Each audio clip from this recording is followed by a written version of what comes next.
say so, and I'm back. Before we get to it, make sure you like, comment, subscribe, make sure you always watch the full video.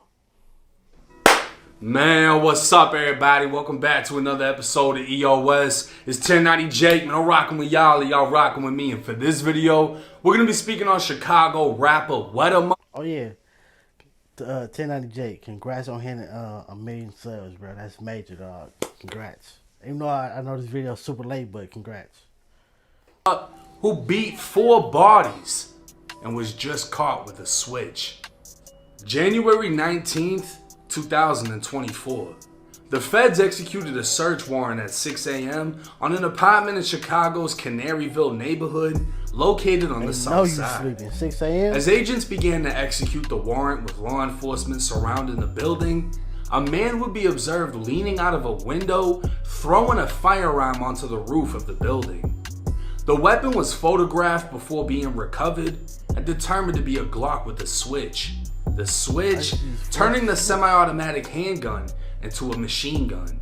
The man seen throwing the Glock would be none other than 26-year-old Maurice Harris, who's also known as the Chicago rapper Drench, aka Wedham Up. Wedham Up's notorious reputation went viral back in 2017, starting with the murder of his father. Damn. March 29th, 2017, it was just after 11 in the morning when 37-year-old Jerry Jacobs was walking down a sidewalk in Chicago's South Shore neighborhood. That's when a dark-colored car pulled up and 4 men got out opening fire.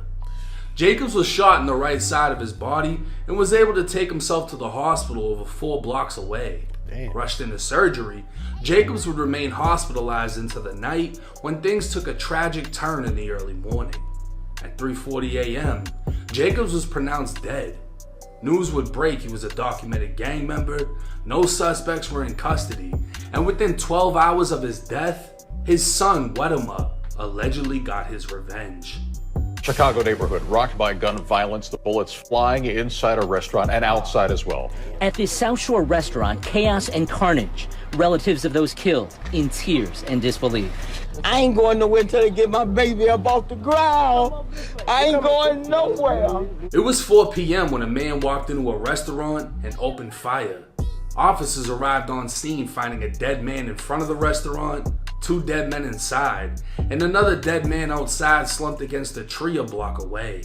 All 4 were shot to death, and come to find out, 2 of the victims were brothers, visiting their mother who worked at the restaurant, as she had to listen to the sounds of her 2 boys being gunned down outside. 2 people in the restaurant still in there dead. He went in there and shot them 2. After he killed them 2, he came out and shot my 2 nephews and killed my 2 nephews. Whoever did it needs to step up and be accountable for their actions and get sent up for it before they get hurt out here on these streets. Cause somebody gonna hurt them. The brothers were identified as 9. The only thing about that, see, that's why, I feel like if you doing stuff in the street, let your family know what you doing. Like, you ain't gotta tell them, the details, but let them know that, hey, you one of them. Let them know, so therefore your family won't be on the news, on the internet. My son, my brother, my this, my that was innocent. They didn't do nothing to nobody. Your son, your brother, your uncle, whatever, probably got 10 bodies to their name and you don't even know that. Now I said that these 2 got that. I'm just saying in general speaking. You don't people, if you doing whatever you're doing, let your family know, so therefore they won't make some type of mistake, because you never know. For me personally, if I'm out here doing stuff reckless, I wouldn't want my mom, my aunties, my cousin, nobody to make that statement knowing I'm doing whatever I'm doing, because that makes you look kind of embarrassing. Because it's like, what you talking about? You want this person to go turn themselves in, but did you tell your son, your brother, whoever, to go turn themselves in when they was doing what they was doing? I don't think so. 18-year-old Raheem and 20-year-old Dylan Jackson. The 2 other victims were identified as 28-year-old Emmanuel Stokes and 32-year-old Edwin Davis. The broad day slaughter would shake the city, and 5 days would pass before Chicago police announced an arrest. I'm proud to announce that we've made an arrest in a quadruple homicide that occurred on the 2700 block of East 75th Street. 19-year-old Maurice Harris has been charged with 4 counts of first-degree murder in connection with this incident.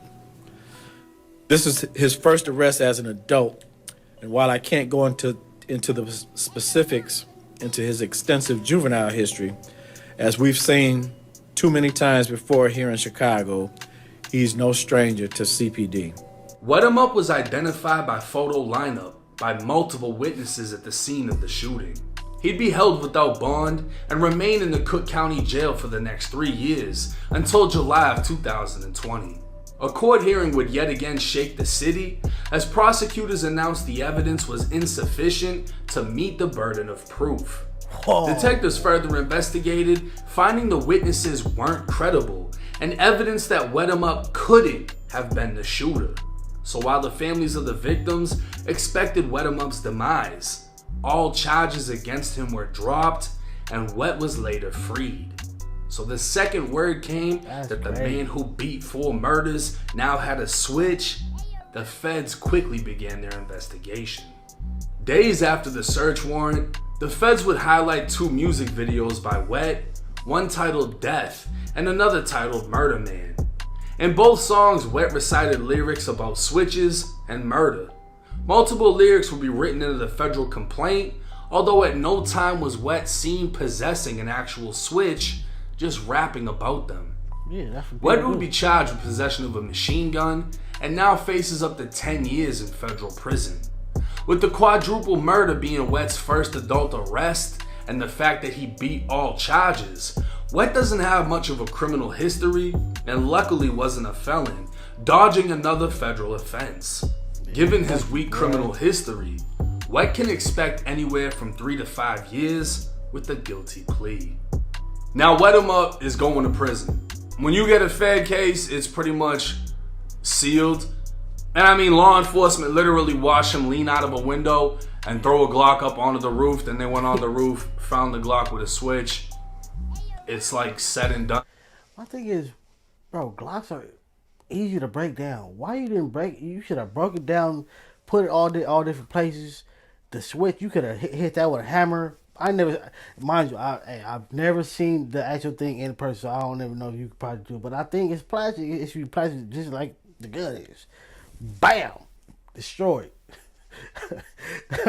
I mean, all cities don't have, you know. I think they might have CSIs, but they're probably so back that they're not going to take that broken up little piece of thing to go put it all back together and to figure out. Oh yeah, this was the switch that he destroyed. I probably just get y'all. Damn, I probably just helped y'all commit something, boy. I hope. Hey, I'm not promoting nothing, you two. I'm just speaking in general. I'm just speaking in general, bro. At that point, it's just going to be a matter of how much time he gets. He can get up to 10 years, but looking into similar cases for first-time offenders or people that don't really have a criminal record like that, you got motherfuckers getting caught with switches that are getting 6 years, 5 years, a little over 2.5. So he could get, my estimate, somewhere between 3 to 5. But he's definitely going to go to prison. I mean, it's a fucking Fed case. Now, Wet was given another chance at life. He got picked up on 4 murders. Whether or not he had anything to do with it, people that didn't like him were at the scene, watched 4 people get smacked, and then said, hey, we saw him do it. We know it was him. We saw it was him. And detectives later found out that they weren't credible witnesses. They were just most likely telling on their op who was Wet 'em Up, whose father had just got killed. So they are the ones that most likely gave the narrative to the investigators. Yo, his dad just got shot. He must have just slid for revenge. Yeah. We saw him at the scene. And it took over 3 years for him to beat that case. Which sounds like a lawsuit in itself, because if you put me at the scene and got me charged with 4 murders because you said I was there and then it was proven I wasn't, and I just had to do over 3 years in jail, how is that not a lawsuit? But push come to shove, he got. I think that is.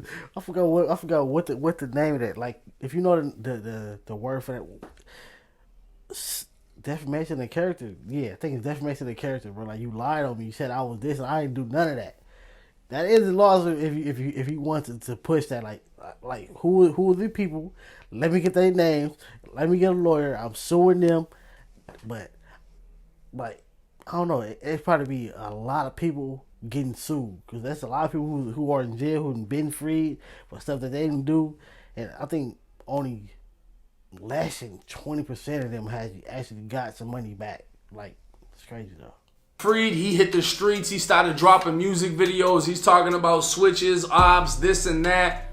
He's back in the bullshit. It doesn't really seem like he's taking that second chance at life for what it is. It seems he's more so taking it for granted. And getting caught with that switch is gonna hopefully smarten him up because he's gonna go to a federal prison. He's not gonna be in Cook County. He's gonna be around people that might be a little bit wiser. And we'll see what comes from it. But y'all gotta stop playing with them switches, because had he had a regular gun case, he just would have went to Cook County. It wouldn't have been that big of a deal. Or maybe he could have got a fucking gun license since he doesn't have that bad of a criminal history. But you get caught with a switch, no matter who you are, you're gone. You're going to federal prison. Like, they're not playing about them switches. You know what I'm saying? Nobody's walking around with machine guns, and that's not even a gun to just have on you. People specifically use that to go do shit with it.